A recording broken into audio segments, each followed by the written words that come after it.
Hello दोस्तों, तो कैसे आप लोग। एक बार फिर मैं स्वागत करता हूं अपने यूट्यूब चैनल में। तो आज हम बात करेंगे दुबई में, खासकर यूएई में और दुबई रीजन में सेल्स एंड मार्केटिंग की जॉब वैकेंसियाँ कैसी होती हैं और कैसे आप उसमें अप्लाई कर सकते हैं, क्या क्या प्रॉब्लम्स आती हैं और कितनी सैलरी बन जाती है और कौन कौन सी अच्छी अच्छी कंपनियां हैं जो सेल्स एंड मार्केटिंग में बेस्ट हैं। ऐसे तो बहुत सारी कंपनियां हैं, लेकिन बहुत सारी लोग कंपनियों का आज मैं रिव्यू पढ़ रहा था तो बहुत सारे लोगों के साथ गलत भी होता है, उनका कैंसिलेशन प्रॉपर नहीं होता है, वर्कलोड ज़्यादा दिया जाता है, बहुत सारी प्रॉब्लम्स भी आती हैं। और डिटेल्स में बात करेंगे कि इसमें बेनिफिट है, कितने तक आप कमा सकते हैं अगर सेल्स एंड मार्केटिंग में आपका एक्सपीरियंस है, और कैसे आप ज्वाइन कर सकते हैं, क्या ओवरऑल प्रोसेस होता है। तो अगर मेनली बात करें तो बहुत सारे सेक्टर्स आते हैं सेल्स एंड मार्केटिंग में। एक डोर टू डोर सेल्स होता है जो यूएई में नहीं होता है। अपने वहाँ इंडिया या बांग्लादेश या पाकिस्तान या अपने होम कंट्री की बात किया जाए तो वहाँ पे डोर टू डोर सेल्स का भी ऑप्शन होता है। यहाँ पे आप डोर टू डोर सेल्स नहीं कर सकते हैं। यहाँ टेली मार्केटिंग होती है, टेली कॉलिंग होती है और कंपनी विजिट होता है या शॉप्स विजिट होता है। ऐसे करके मार्केटिंग होती है। पर्सन टू पर्सन मीटिंग भी हो सकती है आपकी। लेकिन कोई भी मार्केट का या कोरियर बॉय आपके घर में नहीं जा सकता है। ये टर्म एंड कंडीशन यूएई का लॉ है। ठीक है।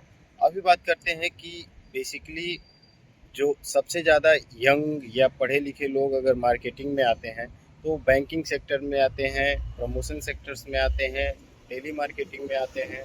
तो इनमें टारगेट बेसिस जॉब होता है। जब भी आप सेल्स की जॉब करेंगे तो वो लगभग लगभग 70% जॉब्स टारगेट बेस्ड होते हैं। तो इसमें बहुत सारे प्रॉब्लम्स भी आते हैं और बहुत सारी अपॉर्चुनिटी और अच्छे ऑप्शंस भी होते हैं। अगर आपके पास पहले से एक्सपीरियंस है और आपकी फ्लुएंसी इंग्लिश में अच्छी है तो आप क्रेडिट कार्ड सेल्स में जा सकते हैं। तो यहाँ क्या होता है, यहाँ बैंक के थर्ड पार्टी कंपनियों को अपना कॉन्ट्रैक्ट दी रहती हैं सेल्स का, चाहे वो क्रेडिट कार्ड हो या लोन्स हो या बहुत सारी चीज़ों का। तो आप डायरेक्ट बैंक ना ज्वाइन करके जो डीएसए कंपनियां होती हैं उसको ज्वाइन कर सकते हैं क्रेडिट कार्ड सेल्स में, लोन सेल्स में, होम लोन सेल्स में, प्रॉपर्टी लोन सेल्स में। बहुत सारे ऑप्शंस होते हैं, लेकिन इसमें आपके पास टारगेट बहुत ज़्यादा होता है।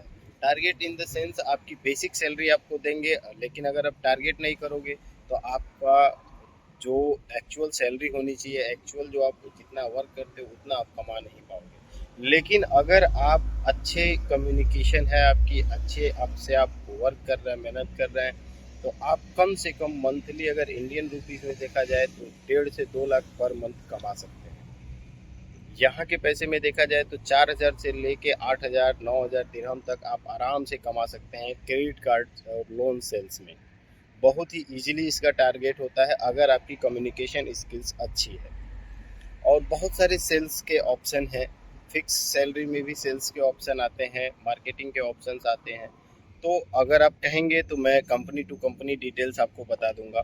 ओवरऑल डिटेल्स, अगर आप विजिट वीज़ा पे आए हैं, जॉब सर्च कर रहे हैं, मार्केटिंग का और या सेल्स का एक्सपीरियंस है, या आप फ्रेशर हैं, आपकी इंग्लिश कम्युनिकेशन फ्रिक्वेंसी अच्छी है, तो आप डीएसए किसी भी बैंक के डीएसए में जाके इंटरव्यू दे सकते हैं।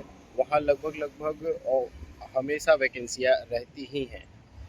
तो ये इन्फॉर्मेशन था आप लोगों से बताने का, लेकिन हमेशा कंपनी की रिव्यू को पढ़ें, उसके ओवरऑल डिटेल्स को पढ़ें। जो उसके वर्कर होते हैं वो कंपनी पे रिव्यू किए रहते हैं, तो उस चीज़ को पढ़ें। फिर उसके बाद ही वहाँ ज्वाइनिंग करें और अपने सारे डॉक्यूमेंटेशन बहुत ही क्लियर कट अपने पास कॉपी रखें ताकि आगे चल के आपको प्रॉब्लम्स ना आए। तो उम्मीद करता हूँ आपको जानकारी अच्छी लगी होगी। इससे रिलेटेड और सारी वीडियो चाहिए कंपनी बाई कंपनी, तो उसके लिए आप मुझे इंस्टाग्राम पे मैसेज करेंगे, मैं वो भी वीडियो बना दूंगा। तो अभी के लिए बस इतना ही, मिलते हैं नेक्स्ट वीडियो में।